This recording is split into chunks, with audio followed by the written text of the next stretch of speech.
बिस्मिल्लाहिर्रहमानिर्रहीम अस्सलाम वालेकुम। आज की वीडियो में हम DHCP सर्वर के बारे में पढ़ने जा रहे हैं कि DHCP सर्वर क्या होता है और DHCP सर्वर का IP एड्रेस प्रोवाइड करने का क्या मैकेनिज्म होता है। इसके साथ साथ हम देखेंगे कि किसी भी राउटर को हम किस तरह से DHCP सर्वर बना सकते हैं। तो चलते हैं अपनी वीडियो की तरफ।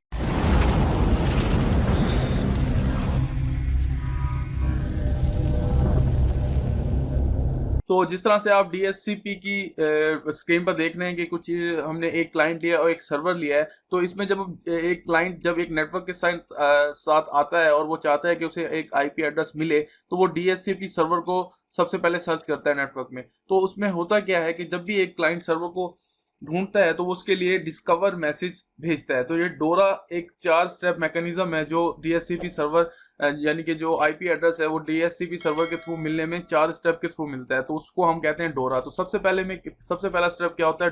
डी से होता है डिस्कवरी। तो यहाँ पर जो क्लाइंट जैसे ही नेटवर्क के साथ अटैच होता है तो वो एक डिस्कवर ब्रॉडकास्ट भेजता है। तो डी से हो जाता है डिस्कवर। यहाँ पर हम लिख सकते हैं डिस्कवर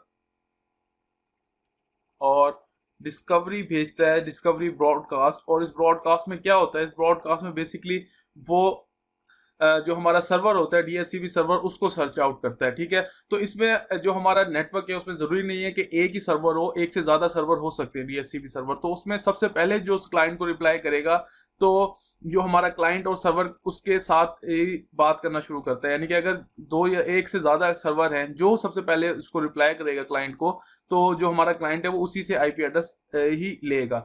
तो जब डिस्कवरी भेजता है, डिस्कवर ब्रॉडकास्ट वो सेंड करता है, तो जो सर्वर है वो उसे ऑफर भेजता है। ऑफर में वो क्या जो ओ से ये ऑफर जो होती है ये हमारी सर्वर की तरफ से होती है। और इसमें क्या होता है? ऑफर में वो जो सर्वर है वो बताता है कि ये मेरा IP एड्रेस है और मैं DHCP सर्वर हूँ आपके नेटवर्क में। और ये ऑफर में क्या होता है? एक IP एड्रेस और सबनेट मास्क की डिटेल वो प्रोवाइड कर देता है। यानी कि एक IP एड्रेस वो प्रोवाइड करता है, उसके साथ सबनेट मास्क भी जो सर्वर है वो बता देता है कि मेरे पास ये IP एड्रेस है जो आपको मिल सकता है, ऑफर करता है वो अपने क्लाइंट को। उसके बाद जो आर होता है रिक्वेस्ट। यानी कि जो हमारा क्लाइंट है वो रिक्वेस्ट करता है सर्वर को, हमारा जो DHCP सर्वर होता है उसको रिक्वेस्ट करता है कि जो ये आपने ऑफर किया IP एड्रेस ये मुझे असाइन कर दे। यानी कि इस रिक्वेस्ट में वो जो ऑफर हुई होती है उसको एक्सेप्ट करता है और रिक्वेस्ट भेजता है कि आप प्लीज ये वाली IP एड्रेस मुझे प्रोवाइड कर दें। तो फिर सर्वर की तरफ से एक एक्नॉलेजमेंट आती है, A फॉर एक्नॉलेजमेंट आती है, और उसमें जो वो IP एड्रेस उसने ऑफर में दिया होता है वो यहाँ पर असाइन हो जाता है। तो इस तरह से 4 स्टेप प्रोसेस होता है जो हमारा DHCP सर्वर और क्लाइंट के दरमियान में होता है, जिस तरह से एक IP एड्रेस हमारे DHCP सर्वर हमारे क्लाइंट को देता है। तो अब चलते हैं इसकी कॉन्फ़िगरेशन की तरफ कि इसको हम एक जो सिस्को का राउटर है या कोई भी राउटर है हम उसको किस तरह से DHCP सर्वर बना सकते हैं। तो मैंने यहाँ पर UNL ओपन कर लिया, उसके ऊपर मैंने ये छोटी सी एक टोपोलॉजी डिजाइन कर ली है जिसमें मैंने एक क्लाइंट स्विच और DHCP सर्वर लिया है। तो हमारा जो यहाँ पे राउटर है वही यहाँ पे DHCP सर्वर का काम करेगा। हमने इसकी DHCP सर्वर की कॉन्फ़िगरेशन करनी है। तो यहाँ पर जो इथरनेट 0/0 है हमारा DHCP सर्वर पर, हमने वो यहाँ पर उसको ये IP एड्रेस असाइन कर दिया है। उसके बाद हम इसकी जो कमांड लाइन है वो ओपन कर लेते हैं और यहाँ पर मेरे पास DHCP सर्वर और क्लाइंट ओपन है। तो मैं यहाँ पर शो IP इंटरफेस ब्रीफ करता हूं और देखते हैं कि हमारा जो IP एड्रेस है वो इथरनेट 0/0 को ये असाइन हुआ है। और मैं अगर क्लाइंट की साइड खोल लूँ, क्लाइंट में अगर मैं यहाँ पे शो IP इंटरफेस ब्रीफ करूँ तो यहाँ पर आप देख सकते हैं कोई IP एड्रेस यहाँ पे असाइन नहीं हुआ। तो यहाँ पर हम जो सबसे पहले DHCP सर्वर की जो है वो कॉन्फ़िगरेशन करते हैं और फिर देखते हैं कि उसे IP एड्रेस असाइन होता है या नहीं होता। तो DHCP सर्वर की जो कॉन्फ़िगरेशन है वो बहुत ही आसान और क्विक है। हमने सिर्फ ग्लोबल कॉन्फ़िगरेशन मोड में जाना है और यहाँ पर हमने जो DHCP का पूल है वो बनाना होता है पहले। तो उसके लिए क्या जो हमारी कमांड्स हैं वो ये होती हैं IP DHCP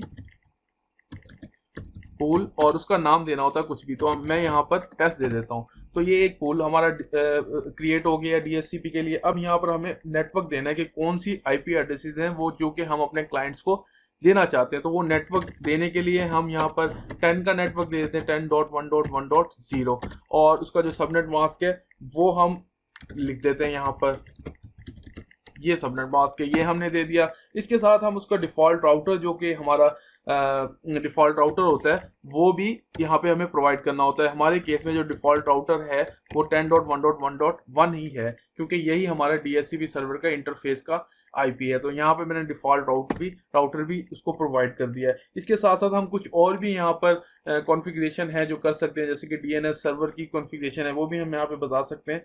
तो वो भी हम टाइम टू टाइम देखते रहेंगे, लेकिन यहाँ पर सिर्फ अभी डीएचसीपी एक आईपी एड्रेस प्रोवाइड करने के लिए यही सिर्फ ज़रूरी चीज़ें जो हमें यहाँ पर देनी है।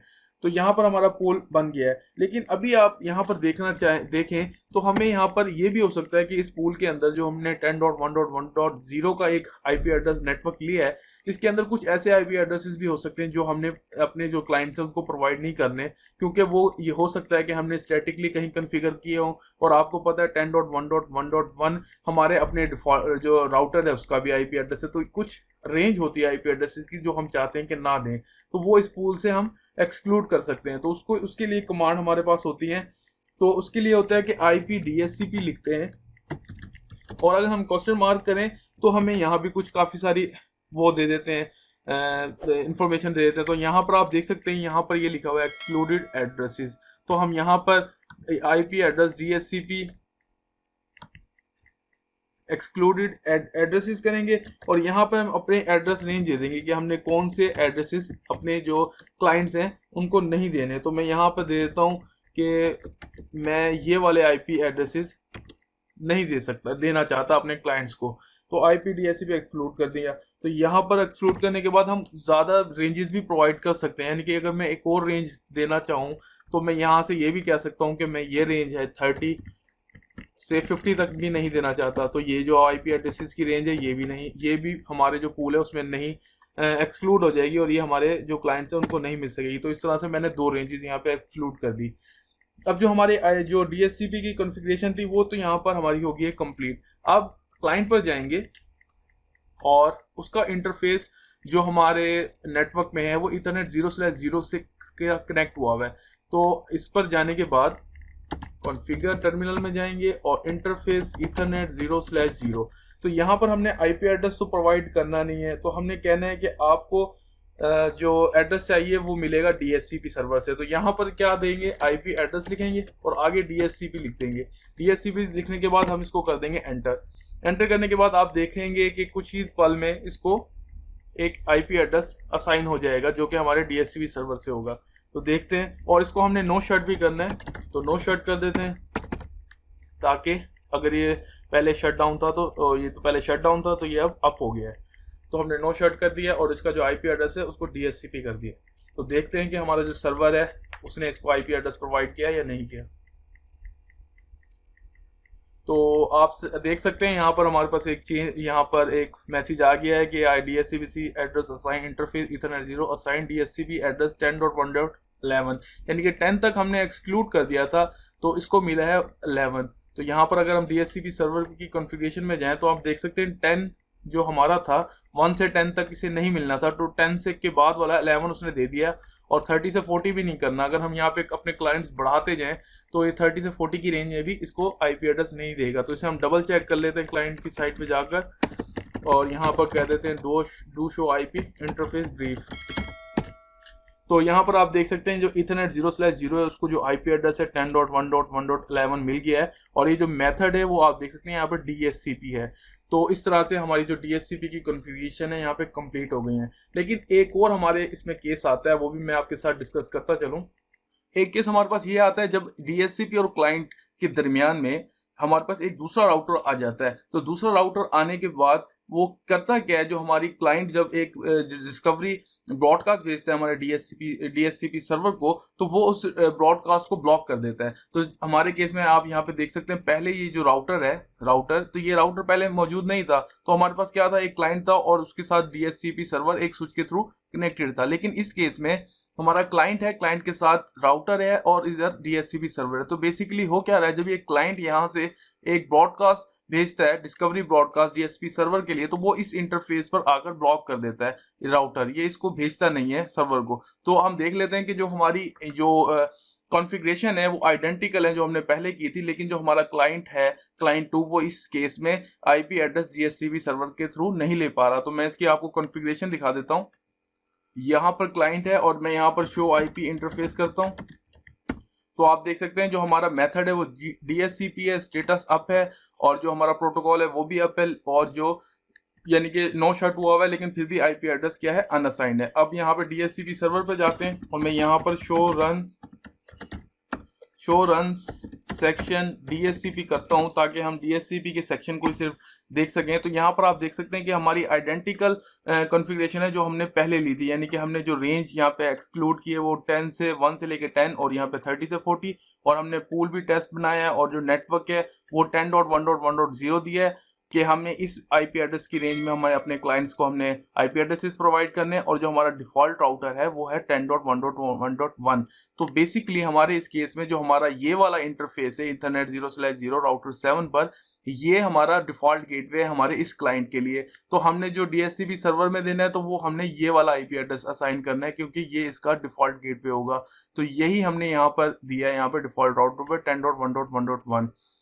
तो आप यहाँ पे देख सकते हैं कि जो आईपी एड्रेस है वो यहाँ पर असाइन नहीं हुआ। तो बेसिकली हमें इस केस में कि हमारा जो आईपी एड्रेस है वो इधर तक चला जाए, तो इस इंटरफेस पर एक आईपी हेल्पर एड्रेस की कमांड होती है, वो देनी होती है। तो वो मैं देता हूँ, अभी आप देखेंगे। राउटर 7 पर जाता हूँ, इंटरफेस इथरनेट 0/0 पर जाऊंगा। इंटरफेस इथरनेट 0/0 पर जाने के बाद हमें आईपी हेल्पर की कमांड होती है, आईपी हेल्पर एड्रेस, और आगे इसको जो होता है वो जो हमारा डीएनएस सर्वर का आईपी होता है वो देना होता है। तो हमारे केस में जो डीएनएस का आईपी, डीएनएस सर्वर जो हमारा डीएचसीपी सर्वर है, डीएनएस कह रहा हूँ सॉरी, तो यहाँ डीएचसीपी सर्वर का जो आईपी है वो 1.1 है। तो मैं यहाँ पर जाता हूँ और जो 192.168.1.1 कर देता हूँ, और अपने क्लाइंट पर जाते हैं और इसके इंटरफेस